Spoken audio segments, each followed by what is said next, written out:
घर खरीदना अब स्थिरता के बारे में नहीं था। यह इसे पैनकेक की तरह पलटने और उम्मीद करने के बारे में था कि अगला खरीदार दोगुना भुगतान करेगा। रियल एस्टेट आश्रय नहीं था, यह एक लॉटरी टिकट था। मैं दिन के दौरान फोनिक्स पढ़ाता हूँ और रात में कोंडो खरीदता हूँ। मैंने अभी अपना तीसरा घर शून्य डाउन पेमेंट के साथ खरीदा है। मैं इनमें से किसी में रहता भी नहीं हूँ। ये रही आपकी लाटे। माफ करें, इसमें 1 मिनट लग गया। मेरे बैंक ने अभी फोन करके मुझे मियामी में एक और पेंट हाउस देने का प्रस्ताव दिया। ये निवेश नहीं था, ये एक राष्ट्रीय जुनून था। खरीदे, बेचे, मुनाफा कमाएं, फिर से दोहराएं। और जितने ज्यादा लोग इसमें शामिल हुए, कीमतें उतनी ही बढ़ती गईं। कीमतें जितनी ज्यादा बढ़ती गईं, लोग उतने ही ज्यादा इसमें शामिल होते गए। ये ऐसा था जैसे पेट्रोल डालकर आग बुझाने की कोशिश की जा रही हो और हर किसी के पास माचिस थी, लेकिन लाल गर्म बाहरी आवरण के नीचे सड़ांध थी।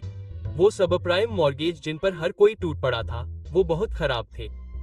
वाकई खराब। बहुत ज्यादा जोखिम, कम डॉक, मुश्किल से सत्यापित ऋण। लेकिन वॉल स्ट्रीट के पास एक जादुई चाल थी। उन्होंने उस सारे कबाड़ को एक साथ इकट्ठा किया, उस पर एक लेबल चिपका दिया और उसे निवेशकों को सुरक्षित के तौर पर बेच दिया। मॉर्गेज समर्थित प्रतिभूतियों की शुरुआत अब 80% ज्यादा झूठ के साथ। आप जहरीले लोन को सोने जैसा कैसे दिखाते हैं? आसान है, आप रेटिंग एजेंसियों से उन्हें AAA कहलवाते हैं। इसमें दिवालिया बरिस्ता और बेरोजगार जिम ब्रदर्स हैं।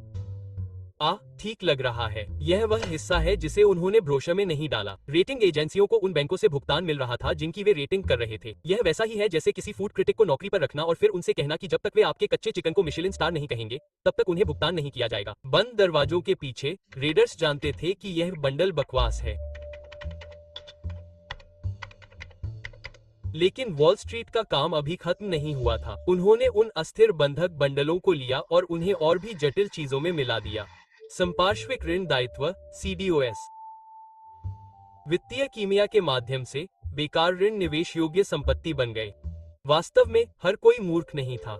मुट्ठी भर निवेशक अजीबोगरीब, संशयवादी, परेशान करने वाले, बारीक अक्षरों को पढ़ते थे। उन्होंने तेजी के अंदर की सड़ांध देखी और खरीदने के बजाय उन्होंने एक साहसिक सवाल पूछा, क्या होगा अगर हम इसके खिलाफ दांव लगाएं?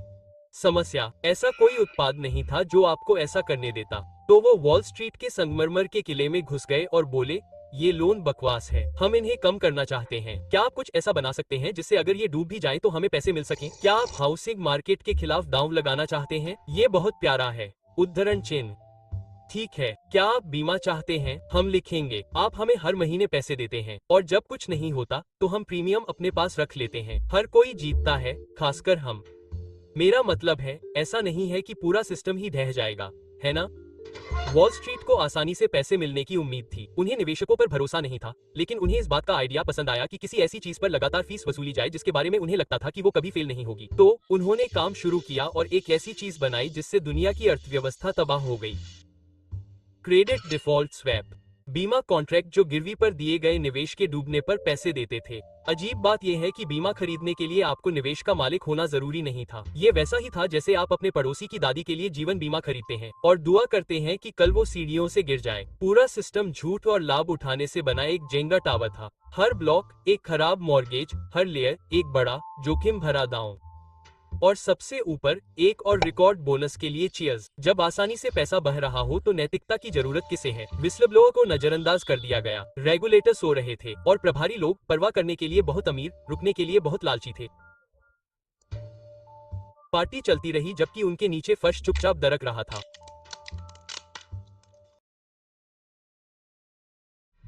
1989 में जॉर्डन बेलेफोर्ड अगले दौर में पहले से ही था और इस बार वह अकेला नहीं था। डैनी पोरिश की एंट्री हुई, लॉन्ग आइलैंड का एक तेज बोलने वाला, नशे में धुत बेमेल व्यक्ति जिसमें सेल्समैन का आकर्षण और एक ठग की प्रवृत्ति थी। वह वॉल स्ट्रीट से नहीं था और कई बार ऐसा नहीं लगता था कि वह उसी ग्रह से है, लेकिन वह बंद कर सकता था और जॉर्डन ने उसमें कुछ देखा। भूख, वफादारी, कोई ब्रेक नहीं। साथ में वे खतरनाक थे। जॉर्डन के पास विशन था। डैनी अराजकता लेकर आया और उस अराजकता से उन्होंने अपना साम्राज्य बनाया। स्ट्रैटन ओकमोट का परिचय। नाम से ऐसा लगता था जैसे 100 साल पुरानी विरासत हो और चमड़े से बंधी किताबें हों। असल में यह एक स्ट्रिप मॉल का बॉयलर रूम था जिसमें टिमटिमाती रोशनी, बेमेल डेस्क और बिल्कुल भी नियामक निरीक्षण नहीं था। शुरुआती भर्ती, वे विश्लेषक नहीं थे, वे योग्य भी नहीं थे। वे बारटेंडर, कॉलेज ड्रॉपआउट और पड़ोस के ठग थे। लेकिन जॉर्डन को अनुभव नहीं चाहिए था, उसे भूख चाहिए थी, उसे विचारकों की नहीं, क्लोजर की जरूरत थी। फिर ट्रेनिंग आई। जॉर्डन ने स्ट्रेट लाइन पर्सुएशन नाम का एक तरीका विकसित किया। हकलाने वाले नौसिखियों को हाई प्रेशर मशीन में बदलने के लिए डिजाइन किया गया एक मनोवैज्ञानिक प्रेशर कुकर। उसने उन्हें झिझक को दूर करना, संदेह को दबाना और संभावित ग्राहक को हेलो से चेक कहां भेजूं तक एक ही लाइन में मार्गदर्शन करना सिखाया। जल्द ही ऑफिस में एक लय बन गई, तेज, शोरगुल और लत लगाने वाली। फोन की घंटियां बजना बंद नहीं होती थी, ऑर्डर आना बंद नहीं होता था। ऊर्जा बिजली की तरह थी, अहंकार बढ़ रहा था और साथ ही पैसा भी। पर स्ट्रैटन की प्रतिभा सिर्फ बेचने के तरीके में नहीं थी, बल्कि यह थी कि वह किसे बेचता था। उन्होंने भूले बिसरे निवेशकों, कामकाजी वर्ग के सेवानिवृत्त लोगों, हताश माता पिता, वॉल स्ट्रीट द्वारा नजरअंदाज किए गए लोगों को निशाना बनाया। स्ट्रैटन ने उन्हें उम्मीद बेची, तात्कालिकता में लिपटी, झूठी निश्चितता की पोशाक में, मनगढ़ंत अनुमानों के समर्थन में। शुरुआत में वे अस्पष्ट पेनी स्टॉक, BZZT या यू जैसे नामों वाली गुलाबी शीट वाली बकवास थी, ऐसी कंपनियां जो अपनी खुद की प्रेस विज्ञप्ति के अलावा शायद ही मौजूद थीं। लेकिन एक बार जब पैसा आने लगा तो योजनाएं विकसित हुई। अब ये केवल नकली कंपनियां नहीं थीं, यह असली IPO थे। उन्होंने सस्ते शेयरों के बड़े ब्लॉक खरीदे, फिर बिक्री के फर्श को प्रचार मशीन में बदल दिया। कॉल के बाद कॉल, वादे के बाद वादा। उन्होंने बाजार में बनावटी उत्साह की बाढ़ ला दी, स्टॉक को उछाल दिया और फिर शीर्ष पर सब कुछ बेच दिया, जिससे हजारों निवेशक परेशान हो गए। इसे पंप और डंप कहा जाता था, लेकिन स्ट्रैटन उपमोट में इसे अनदर ट्यूसडे कहा जाता था। 90 के दशक की शुरुआत तक फर्म ने धमाका कर दिया था। स्ट्रैटन सिर्फ एक ब्रोकरेज नहीं था, यह एक कार्निवल था।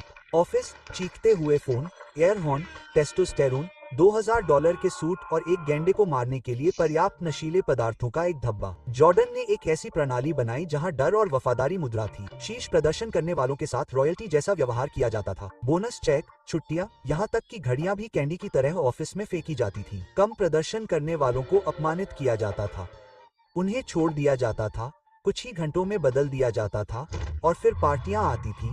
कॉन्फ्रेंस रूम में स्ट्रिपर्स, फैक्स मशीनों में शैंपेन की भरमार, अनुपालन मैनुअल से कोक की लाइनें।